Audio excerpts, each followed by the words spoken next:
Premièrement, merci d'avoir posé la question comme ça. Parce que si on avait commencé en disant, ben parlons de maladie mentale, ben ça c'est pour les autres. On va parler de santé mentale. La même chose que quand on parle de notre santé physique, on va penser à l'exercice, à la prévention, à tout ce qui peut nous garder dans une santé optimale. Mais dès qu'on tourne la page et on parle de santé mentale, tout le monde pense immédiatement à la dépression, la schizophrénie, les maladies mentaux.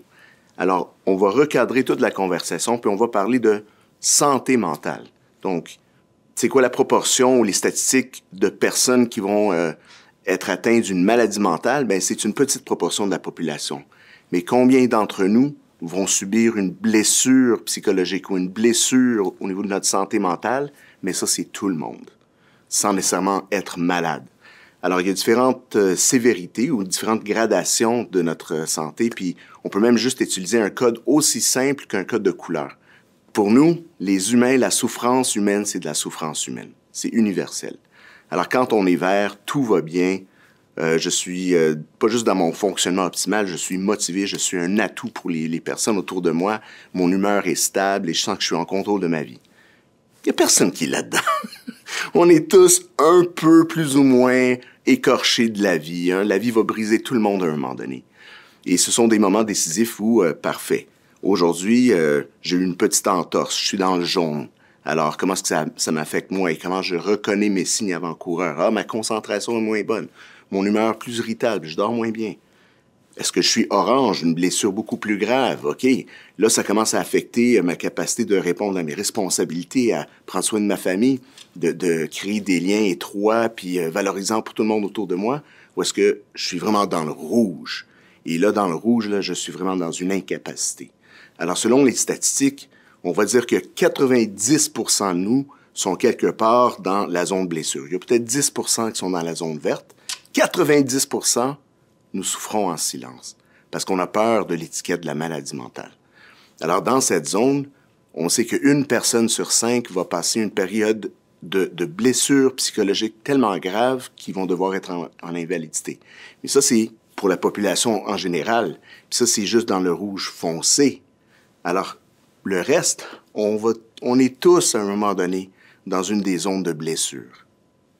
Il y a non seulement une différence dans la façon que ça se démontre, mais aussi la façon d'intervenir va être différente. Alors, premièrement, les femmes vont venir chercher de l'aide ou en parler à des proches quand elles sont jaunes, oranges. Les hommes vont attendre qu'ils soient vraiment dans le rouge très, très, très foncé. Donc, on va voir moins souvent la détresse au masculin, mais quand elle s'affiche, c'est beaucoup plus sévère. C'est correct de pas toujours être correct, puis pas de rajouter des couches de misère par-dessus les couches de misère. Ce que je prône beaucoup et la raison pourquoi j'utilise les codes de couleur, c'est que la souffrance humaine, c'est la souffrance humaine. On n'a pas besoin d'étiquette diagnostique parce que de toute façon, le remède va toujours être pareil, peu importe la nature de notre blessure. Alors, ce que je prône le plus souvent, c'est une coche mieux. On n'a pas besoin d'aller du rouge foncé au vert doré en une journée. Qu'est-ce qui va m'amener du rouge foncé au rouge pâle? Qu'est-ce qui va m'amener du rouge pâle au orange foncé? Tu sais, on peut utiliser un code de couleur, on peut utiliser une gradation numérique. OK, comment je me sens en ce moment? Ben, je suis à peu près à moins 10. OK, qu'est-ce que je peux faire pour aller de moins 10 à moins 9? Et ça nous aide aussi à ne pas nous sentir complètement impuissants face à ce qu'on vit, puis de reconnaître que, il y a des petites modulations. Tiens, j'étais à moins 10 tantôt, je me suis levé, j'ai mangé, j'ai fait mon lit, j'ai pris une douche, là, je suis à moins 8. C'est 2 coches mieux. Et avec une coche d'amélioration comme ça, on peut continuellement juger où est-ce qu'on est sur notre petit thermomètre de fonctionnement, puis de poser le prochain meilleur moment en ce moment, c'est quoi? Pas est-ce que ça me tente, pas est-ce que je sais comment. OK, est-ce que lever du lit, ça va m'aider à être une coche mieux? Ben, ça me tente pas. Ouais, mais j'ai pas demandé si ça te tente. Est-ce que ça va être une coche mieux? Ouais, mais j'ai pas demandé si t'as l'énergie, j'ai pas demandé si ça te tente. Puis je peux vous dire que moi, j'utilise ça sur moi-même. Tu sais, c'est comme, OK, là, tu as besoin de manger. Un peu de, tu sais, prendre soin de nous pour mieux prendre soin des autres. Ah, là, j'ai pas le temps. J'ai pas demandé si tu as le temps.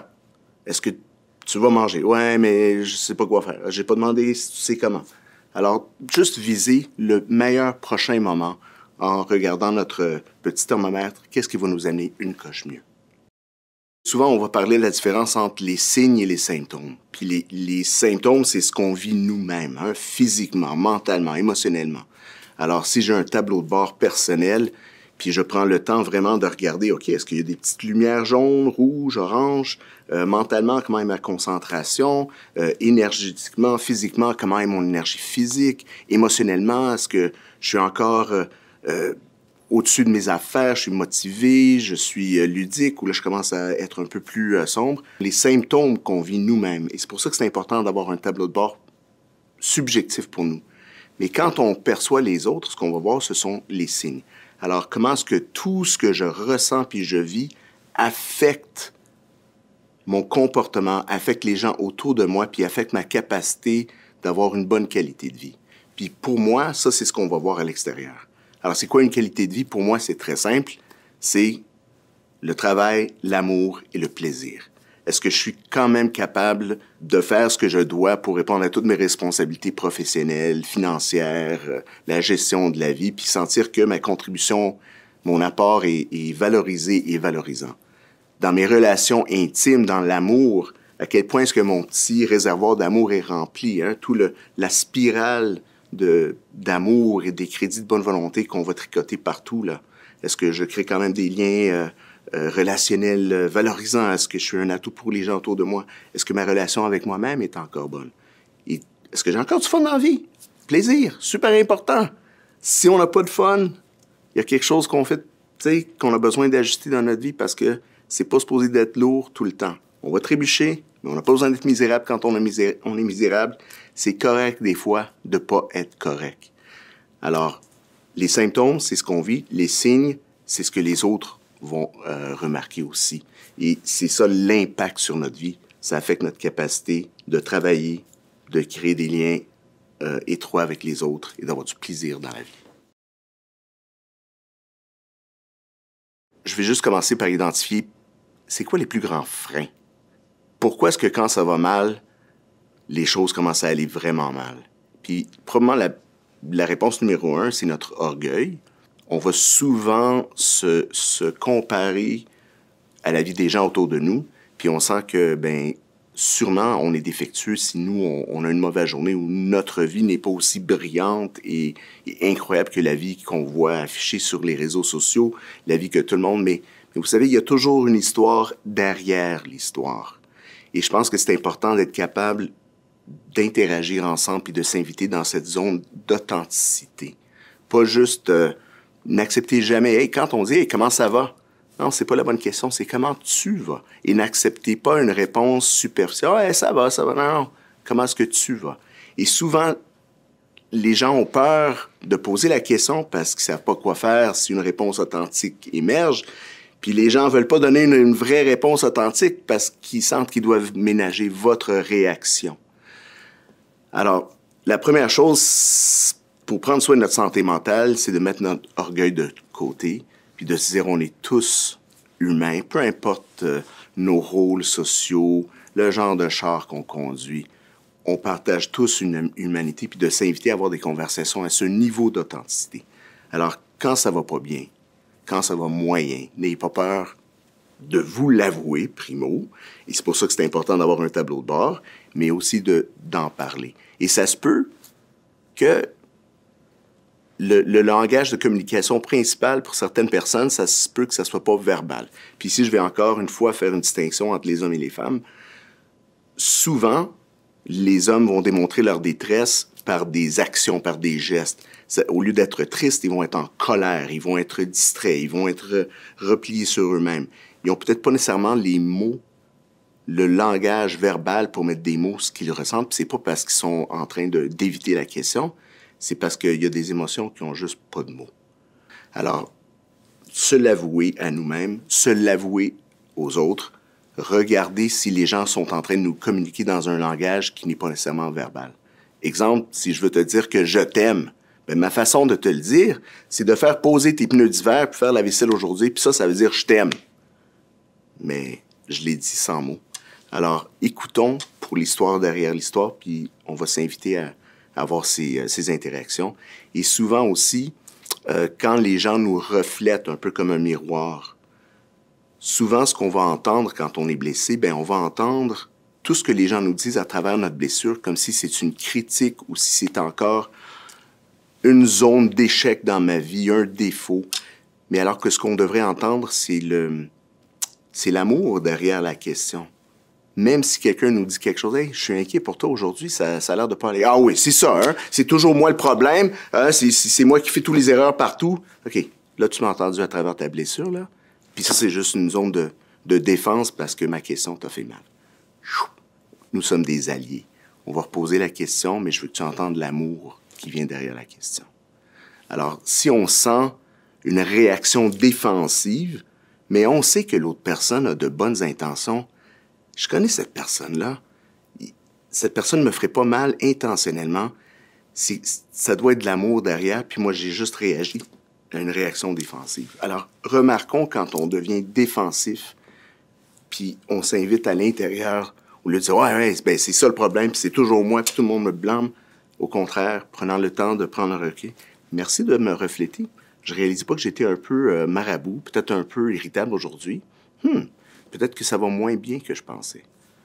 Alors, dans cette zone d'introspection, là, on peut au moins reconnaître le problème et prendre charge d'un geste, d'une action qu'on va poser pour revenir un peu sur ces une coche de mieux. Qu'est-ce que je peux faire en ce moment? Ce qui tue, en fait, la seule chose qui marche pas, c'est la passivité, c'est de rien faire. Et malheureusement, c'est ça qu'on fait la plupart du temps. Alors, est-ce que méditer, c'est bon? Ben oui. Respirer, c'est bon aussi. Manger une fois de temps en temps, ça fait pas tort. Dormir, c'est super bon aussi.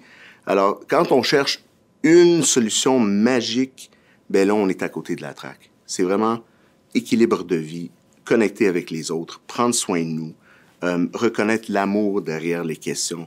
Rendons-nous responsables et imputables de notre santé mentale, et pas juste pour nous, parce que on n'est jamais plus fort que toutes les mains qui nous soutiennent.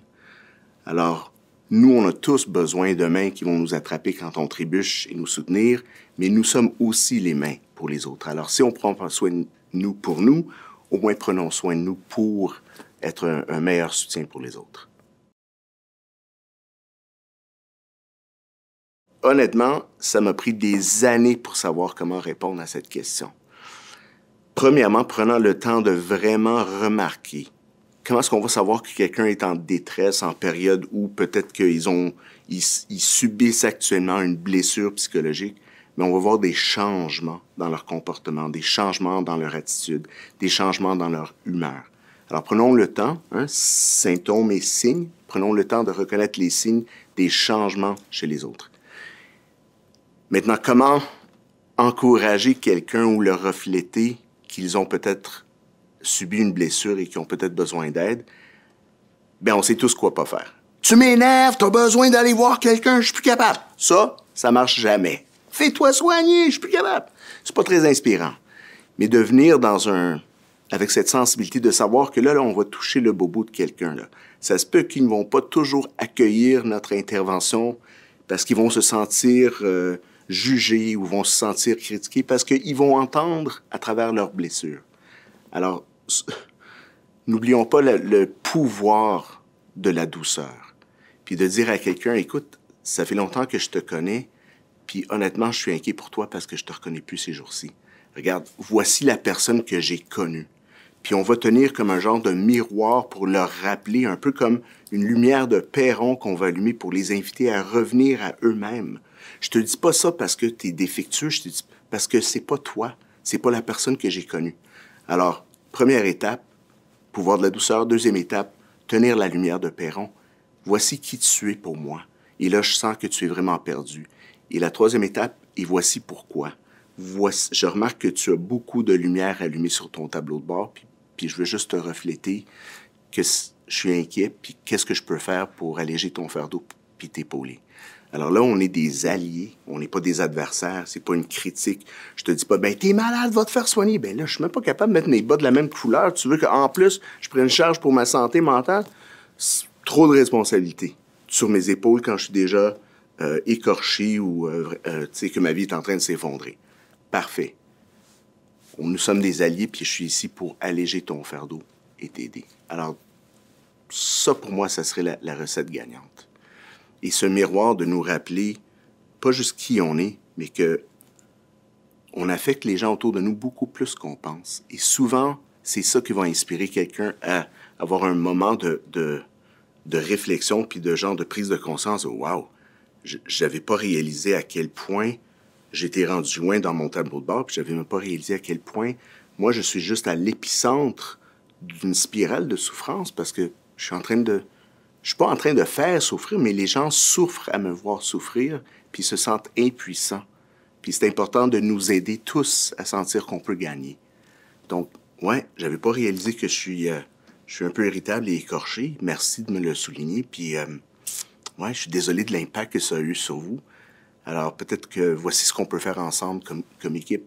On s'aide à créer un environnement où on s'entraide à prendre soin de notre santé mentale. On n'a pas besoin d'aller voir un psychologue, de gratter dans les bobos pour prendre charge, en fait. Prendre charge de notre bien-être, notre santé, puis prendre soin de nous pour prendre mieux soin de tout le monde. Alors oui, il y a des médecins, des psychologues, des psychiatres, des intervenants spécialisés, mais c'est pas la ressource première. La ressource première, c'est vraiment revenir à la famille, la communauté, l'amour qui est autour de nous. Et ça, c'est quelque chose que les professionnels de la santé mentale ne peuvent pas nous offrir. Mais c'est ça le baume qui guérit tout. Le remède est toujours pareil. Brisons l'isolement. N'ayons pas peur de se rencontrer dans un lieu à l'intérieur d'authenticité, de vulnérabilité, et nous-mêmes de créer un environnement pour les autres.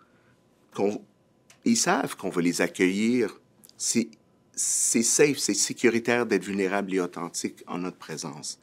Alors ça, c'est la première ressource. Oui, en dernier recours, rouge foncé, allez voir un spécialiste de la santé mentale ou même aller voir un spécialiste de la maladie mentale. Mais là, on parle du 90% du reste de nous qui souffrons en silence. Je pense que les ressources premières, c'est nous-mêmes, c'est de s'éduquer, c'est de s'aider. Tout aide, en fait. Et c'est là où on n'a pas besoin de la même spécificité diagnostique et les critères d'intervention. C'est juste dire, OK, quelles sont les ressources? Ben, c'est la famille, la communauté, le couple aussi. Avoir un sanctuaire où on est en sécurité, d'être vulnérable et authentique, de s'accueillir dans cette zone-là et de la créer pour les autres. Ensuite, tous les programmes d'enrichissement.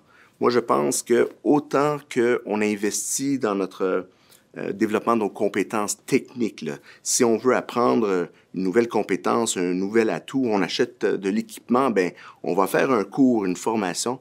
Moi, je pense un minimum de 10% de tout notre temps. Ça équivaut à peu près 1 mois par année, à peu près, ou 1 journée par semaine, un peu moins, qui est juste dédié à améliorer notre santé mentale. Puis quand je parle de ça, c'est OK. Aujourd'hui, comparé à l'année dernière, est-ce que je suis en meilleure santé physique, mentale, émotionnelle? Est-ce que je suis plus intelligent? Est-ce que je suis en meilleure santé physique? Est-ce que émotionnellement, j'ai fait quelque chose, lu un livre, pris un cours, fait une formation, partagé des groupes d'échange sur l'amélioration de moi-même, mon bien-être?